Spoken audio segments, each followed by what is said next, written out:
In no way am I saying that LeBron James, Steph Curry, I'm sorry, has had a better career than LeBron James. And I'm certainly not saying he's a better all-around player than LeBron James. We know better.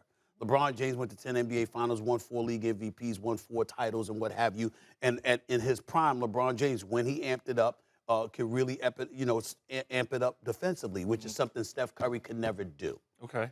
What I think people are not paying enough attention to is the fact that we say that this dude is the greatest shooter who ever lived. We're not recognizing how he's transformed the game of basketball. We're not recognizing the fact that even though D'Antoni with Steve Nash and those boys really pushed it to another level when they just had you taking three-point shots or layups. They just completely eradicated the mid-range game, for crying out loud, for the most part in the NBA, because that's how you have people launching up threes more so than ever before. Steph Curry has no limit. He has no range. He can shoot it short. He can shoot it long. He can shoot it from 10, 20, 30, 40, sometimes 50 feet. Literally, the minute he steps past half court, you have to defend him. And so as a result, that brings your defense out. It opens the floor up more. And even though you've got guys like Jordan Poole and Toscano Anderson and Gary Payton II and Andrew Wiggins and others, the reality of the situation is because of the presence of Steph Curry, that's what really opens up the floor for them because of what you have to do with him defensively. And when I bring up names like Michael Jordan, along with LeBron James, I'm talking impact. I'm talking impact. That's where I'm coming from. And so then I have to look at, okay, he's at 3 rings. I believe he's getting his 4th this year, okay? If he gets his 4th this year, I believe that this is the last shot, because I'm assuming LeBron will stay in L.A. and he ain't leaving. And he's not going to go back to Cleveland or someplace else. He's going to retire. I'm saying that if LeBron James is finished winning championships, and this brother over the next 3 years wins a couple of more chips at the very least, which I think is very, very, very possible. Okay, you're talking about him having more rings than LeBron James.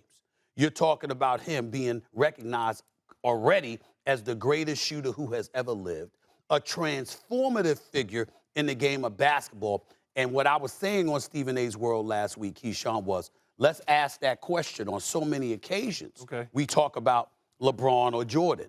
What about Jordan Curry? What about LeBron Curry? Because of the impact that Steph Curry has had on the game of basketball. That's what I was saying. But Molly said, and you also said the face generation, right? That's right. The changing. Yes. I don't think he'll ever get there. Okay. And the reason I don't think he'll ever get there is because LeBron is so far in front of him. Not only from a championship appearance standpoint, but also a championship winning standpoint. Not only that, MVP. What do you mean championship winning standpoint? No, I'm saying I believe he's going to get another. Okay. That's my belief. I don't. All right. Okay, but that's just my belief. Okay. And I'm not a LeBron apologist at all. I understand. I just think when you start talking about, you said the greatest shooter of all time. That is correct. What is the conversation for LeBron James? Is the greatest player of all time. So that's a big difference, because your argument would be, and you're going to have that coming up later on in your top 3 shooters. Right. Top 5. Is it top 5? Okay. Top 5 shooters. You ain't going to have your top 5 greatest players, because it's always going to come down to most people in this generation, 2 people. LeBron James, Michael Jordan. And Kareem.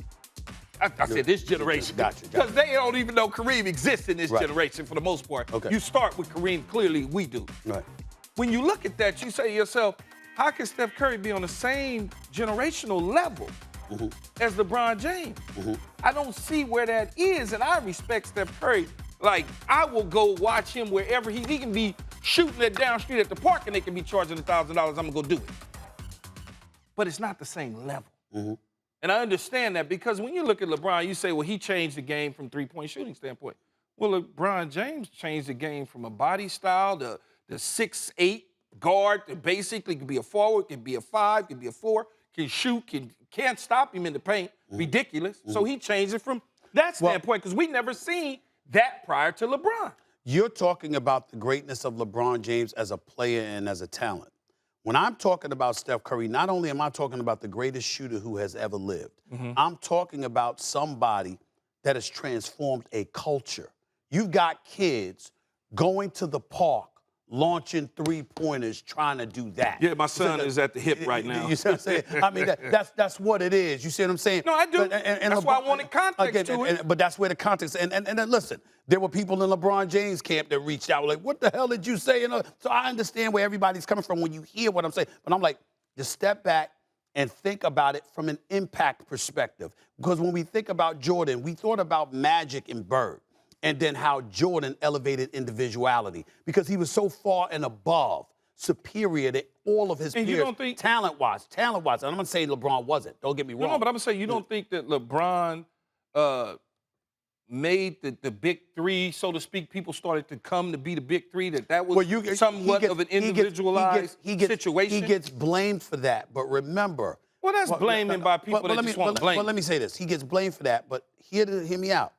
With LeBron James, even though because of how he handled it, it invited that level of scrutiny. Okay, it didn't bother me, though, because it was in South Beach. No, it didn't bother me either. Didn't bother me at all. But before him, remember, there was KG, Paul Pierce, Ray Allen. But it wasn't orchestrated, though. It wasn't orchestrated by them. Well, we can say, I understand that. That's true. It wasn't orchestrated by the players. But we can't, I get exactly, you're absolutely right, because the players orchestrated that. We're in Boston with KG. They traded for KG. But we can go all the way back to Barkley if that's the case, but it wasn't orchestrated by the players. That's true. And it was orchestrated by LeBron. That's where LeBron, well, it was, yeah, you could say that, but it was really who going to get the credit, though? It was D-Wade. I can tell you that right now. It was D-Wade. But who going to get the credit? Gotcha. Thanks for watching ESPN on YouTube. For live streaming sports and premium content, subscribe to ESPN+.